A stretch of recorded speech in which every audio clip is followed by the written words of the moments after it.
To another episode of Walking Digital Corridors. I am your co-host, the bearded sales guy, otherwise known as Alex Abbott, and I'm joined by these two handsome fellows.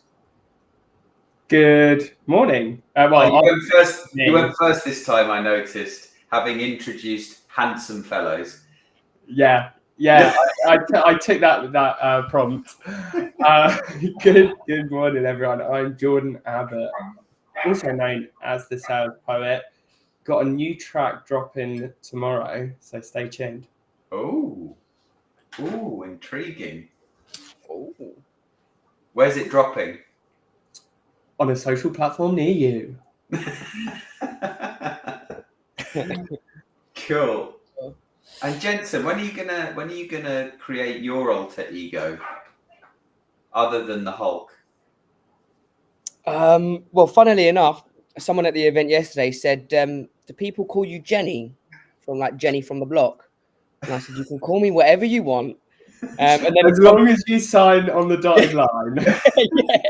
yeah. Which then for the rest of the day I had, I'm just Jenny from the block. Used to have a little, now I got a lot stuck in my head repeatedly all day. So thank you for who made that comparison. So had they seen one of your recent raps then?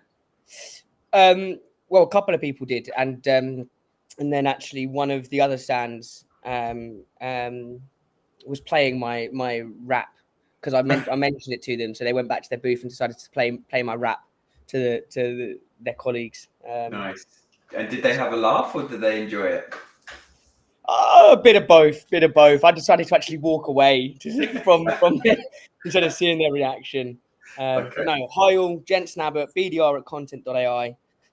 Pleasure to be here today. Also known as the Headless Horseman. Hey, well, actually, I wrote an article and used the Headless Horseman as an analogy. Might have legs. Yeah. Well, that's all he's got if he doesn't. Might have legs, no head. Yeah. Did you? Was that by design, or did you just walk into that? What? No, that wasn't by design. The Headless Horseman might have legs. Yeah. No, it was just a flippant remark, and then I caught on to where you were going with it. Brilliant. Cool. If we can't bring insight to our audience, at least let's have a laugh. Indeed. Exactly. So today's topic is about storytelling. So this is now, I think, the third episode that we've done on storytelling, but this time there is a difference. So this time we're looking at later stages. Well, it doesn't have to be later stages, but let's frame it as later stages within the buying process, where a buyer or our champion might be seeking to build consensus with other stakeholders that are influencing the decision, and hopefully that decision is going to be you. But it's one of the most difficult things for us to deal with as sellers.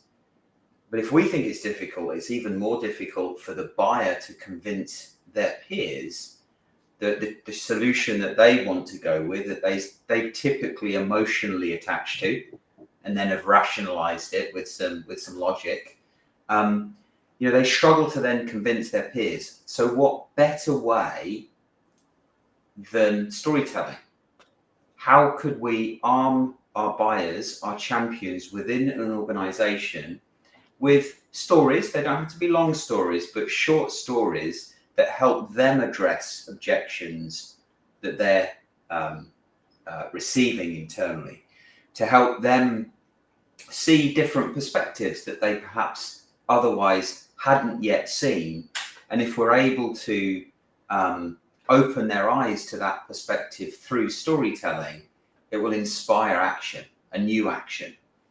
Now, for me, many years ago, I would rely on ROI modeling, right? I would spend hours and hours and hours teaching my champion, my buyer, the differentiating commercial value of the solution that I'm providing in order to help them replay that messaging internally and tailor that to different stakeholders in order to convince them that this was the project that they need to do.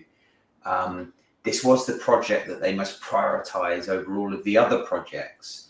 And I'm not saying we don't do that and we shouldn't do that anymore.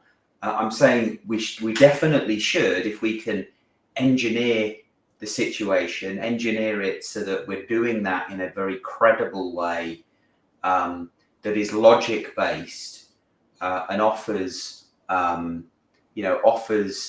rounded perspective based on not just perhaps the technology or the specific solution, the value of the specific solution you provide, but also taking into account resources and timelines and reality, essentially.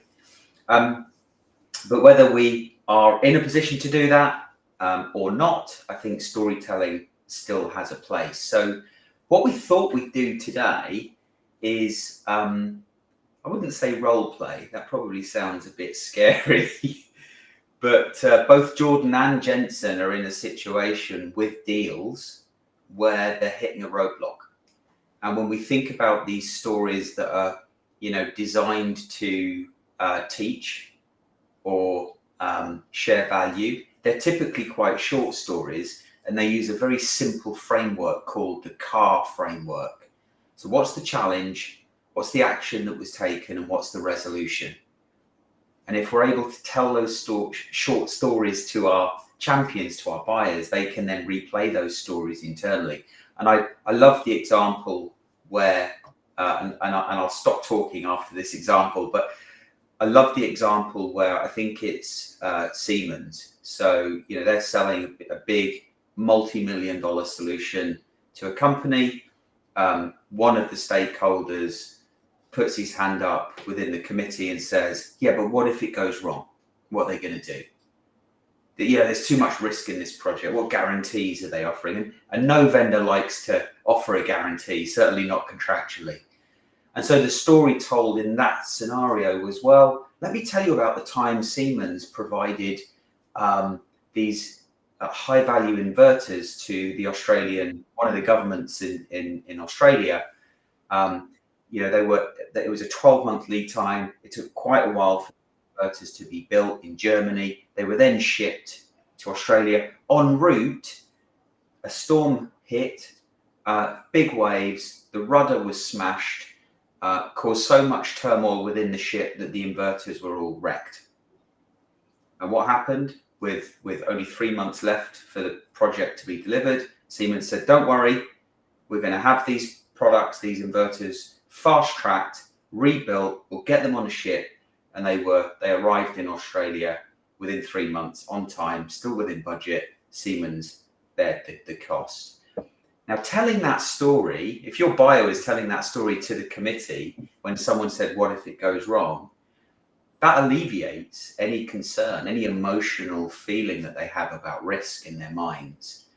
And what we're talking about is coming up with those stories, having a little library of stories available in our kit bag as salespeople, so that we can just pull out that story. Maybe it's a minute long, maybe it's 3 minutes long, and it can be told in the moment. And the best thing with stories is they're easy to remember. So it's not like the buyer has to then pull out the ROI calculator and say, this is why we should go with this solution. They can tell a simple story and it changes hearts and minds. So with that, Jordan, I know you're prepared.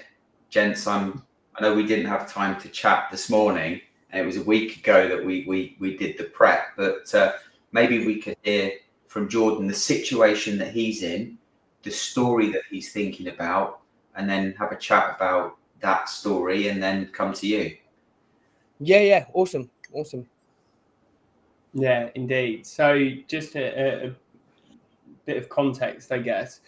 So in conversations with someone who's looking to enter a partnership, they've recently inherited a sales team.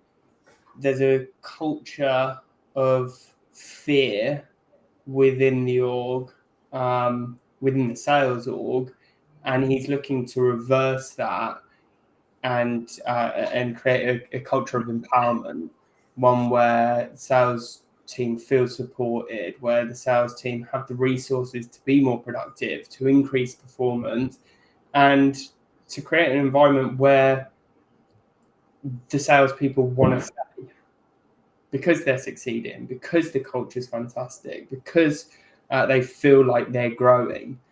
The challenge that we've run into is a budgetary one. So there's the sales leader that wants to work with you, but he's hit a brick wall with budget constraints. Indeed, yeah. So we've just missed their latest budget cycle. So the story that I've created is and the deal's dead, right? Essentially, the deal's dead. There's no way of doing anything unless you can come up with an alternative solution. The deal that my champion wants is effectively dead. Okay. There's something we could do, but it wouldn't be. He'd be losing some of the key benefits, the key value that he had his heart set on, that he was sold on. Yeah. Okay. An all too common scenario. We like you. You are the best, but can you do what we've asked for at half the price? Yeah, but that's the thing. I mean, just so I'm reading the Jolt Effect, and it feels like we've got past that point where my champion and the org realise that the status quo isn't good enough. The pain of change is lesser than the pain of the same, okay. Right? But there's fear of indecision maybe in there. Obviously, the challenge we're facing is a budgetary one.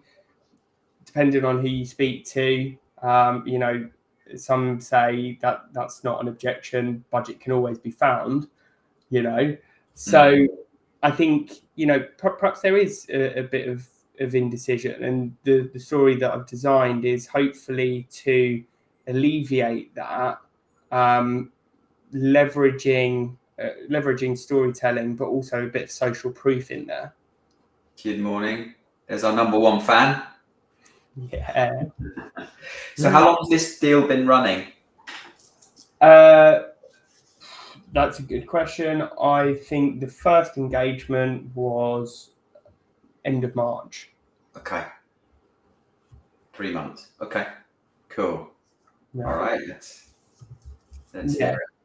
Cool. So conscious that we're not currently aligning with your budget cycles, we've just missed that budget window. We've faced similar challenges with client X. We just missed their budget cycle, yet this project, this initiative, should I say, played a key role in an ongoing sales and cultural transformation project that they were running. Now, as a non-profit organisation, we're afforded the opportunity to offer clients flexible payment terms, and that is exactly what we did in that instance. We sat down with the client, we aligned ourselves with the key milestones in this larger project, and we realised that it would make more sense to enter a multi-year partnership with a smaller payment in year one, aligning to their current budget, and then paying the remainder in year two. Now, as a result of that, this removed a potential bottleneck of the larger project and enabled us to phase out a path to value starting as soon as possible so that they could realise the value today and then pay for it in line with their budgetary cycles. Wow. And so that's a great story, by the way. You're I guess in a scenario where there's probably some back and forth on their side. He or she has come to you and said, "Oh, I'm really sorry, Jordan. We just can't get the budget for this project." Deal dead. Option one. Option two. Right. What can you do to keep this thing alive? Yeah. So by telling that story, either in the moment or having a bit of prep time and then coming back, perhaps it's probably beneficial to let to come back with a story. Yeah. I was talking to my I was talking to my MD or my sales leader about the conversation we had, and he told me about a scenario when we helped a customer. Yeah. And here's how we help them. How would that work for you? Yeah. Yeah. If we could do something similar with you, is that something that you'd move forward with? Yeah. Yeah. And then I feel like you want some commitment at that point, because you're not saying that it's approved. Yeah. But you're looking for that commitment. If I could get this approved for you, yeah, then you confirm this is something that we go ahead with. Yeah. Cool. So have you told the story yet, or have you still to tell the story? Yet to tell the story. I'll update you in subsequent WDC podcasts. Okay. What do you think, gents? No, I like it. I like it a lot. I like it a hell of a lot. Very nice. So, what are we, 15, 16 minutes in? Yeah. We've got a little bit more time. Do you want to, I don't know if you've prepared a story. No, I don't have a story prepared. Sorry, I'm losing my words now. Prepared, but using your car analogy, I have the challenge. Sorry, analogy framework. I've got the challenge, the action, and the resolution, but I don't have the story built out. Essentially. Okay. Well, let's talk through it. See what we can come up with. Okay. So do you want me to read the challenge first? Yeah, you've written this down, have you? Yeah, I've written this down. Okay. I've written this down. And remember, we are live, so I know I've used fake names and fake companies, so don't believe that the real company I'm saying is that company, right? Like I've kind of gone extraordinary. Well, you don't even have to mention a real company. Just okay. Co. The challenge was that I was managing a deal with a certain individual that was a champion within that organization. He was my champion, really kind of, champion and the leader of the project. He or they then experienced some specific bottlenecks within their own organization. This then actually made that individual kind of feel a little bit undervalued, and so on, which actually led to this certain individual, my champion, handing in their notice. And the bottlenecks were related to the project, or were they something else?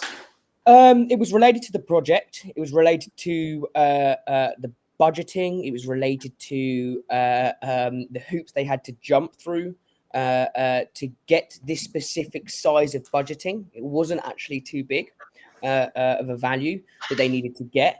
But the fact he had to jump through so many hoops, had to provide a POC, all of the glamorous things, he felt that his voice and his judgment wasn't valued within that company, which is completely understandable. Completely understandable. Which is, of course, where kind of empathize with this individual. And from there were a couple of other challenges. So then the project then actually got handed over to other individuals who so he left. Yeah. He handed in his resignation. He left 2 weeks after my last phone call with him. Right. And at that point, you thought the deal was dying, or what was happening? So 50-50. I thought the deal was dying, but of course, for me, I like to look at like Noah's next opportunity, or actually, I don't like to give up. So I was trying to find every way possible that I can kind of revive this deal.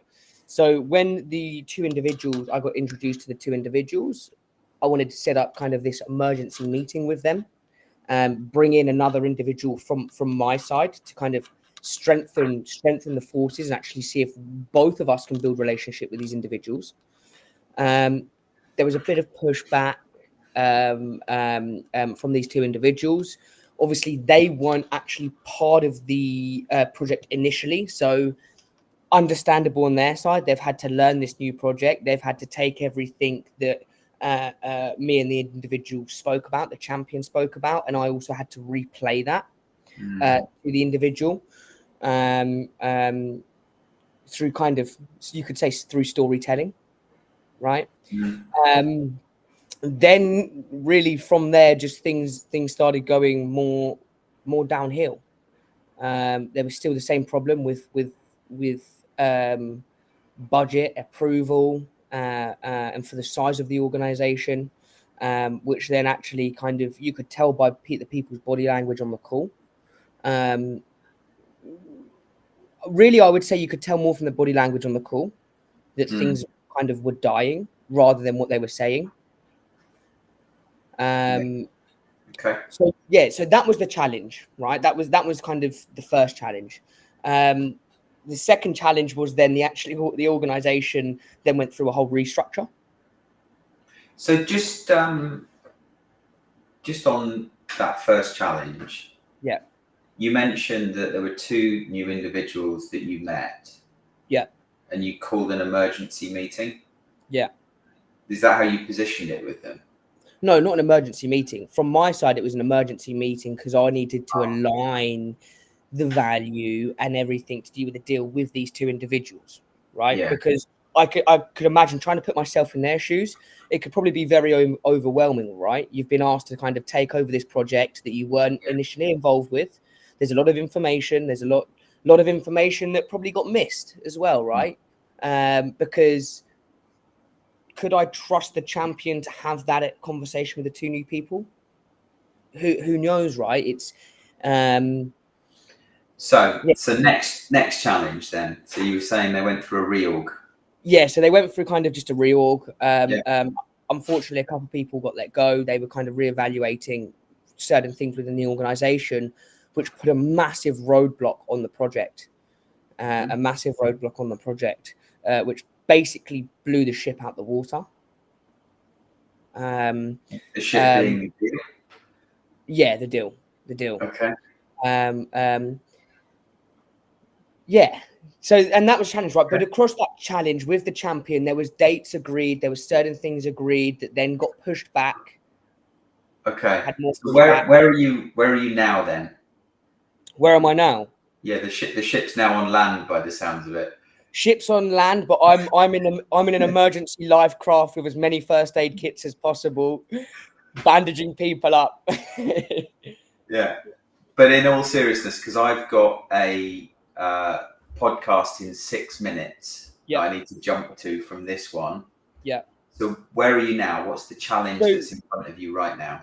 The challenge now is that actually the two individuals that took over did part ways with the company. So everyone that was involved in that deal, no one is left. So actually, I've come up with a new plan. I've been connecting with certain people within that organization. There's actually a certain event where people are going to be from that organization, and I'm going to do what I do best: create relationships, network with these people, and just try and uncover a couple of layers of the onion, right? So there's some good analogies that you're using here. So do you know who the new people are that are responsible for this project? And is this even a project that's still alive, or are you starting from scratch? So there's two different ways really that I'm still trying to find which one would work best. The first is because it is whole new people. Do I take the approach of this is a new project and I need to kind of find out what these specific people have kind of analyzed from the business and the kind of the technology they're using? Do they see the same pain points? Do they see different pain points? So I'm kind of in that evaluating phase. Okay. So you're starting again. Yeah, basically starting again. Again. Cool. All right. So it's a personal story then. Yeah. If you're rebuilding relationships with new people that you haven't yet met with, Yeah. rather than focus on a value story or a teaching story. You're starting from the beginning. So if I was in your shoes, I would be thinking about, what's the version of your personal story that you can tell that will help you connect with these new people. Yeah. But as you're already doing, take the time to understand who they are, how do they fit within the org chart, and how are you then going to build your visibility and credibility in front of all of those people.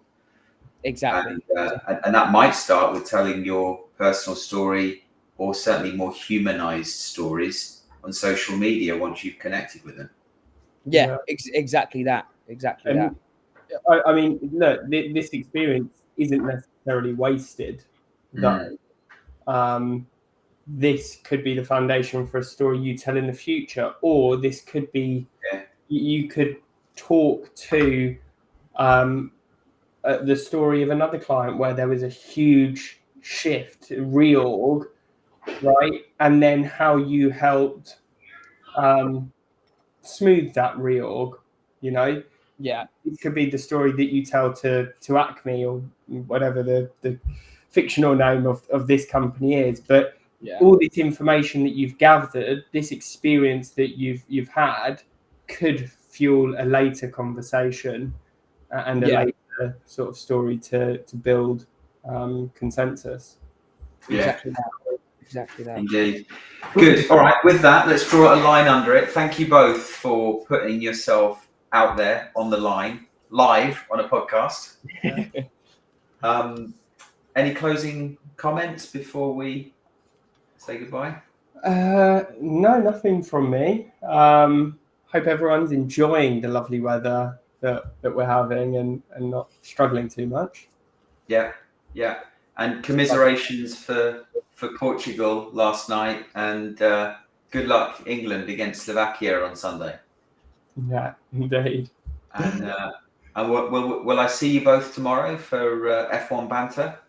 You will indeed. You will indeed, yeah. Austrian Grand Prix. Be there or be square. Is it? Yeah, it's Austria. Is it? Oh, I had a feeling it was Silverstone. I'm getting ahead of myself. No, Silverstone's not next weekend, the weekend after. Okay. No, it's next weekend, 5th of July. Sorry. No, it's not 5th of July. 5th's a Friday. Sorry, you mean practice. Yeah. Sorry. Yeah. Sorry. So not this weekend, it's next weekend. 7th is the actual race, yeah. Indeed. Cool. All right, guys. Have a lovely rest of week, and I will, see you tomorrow. All right, guys. Have a good one.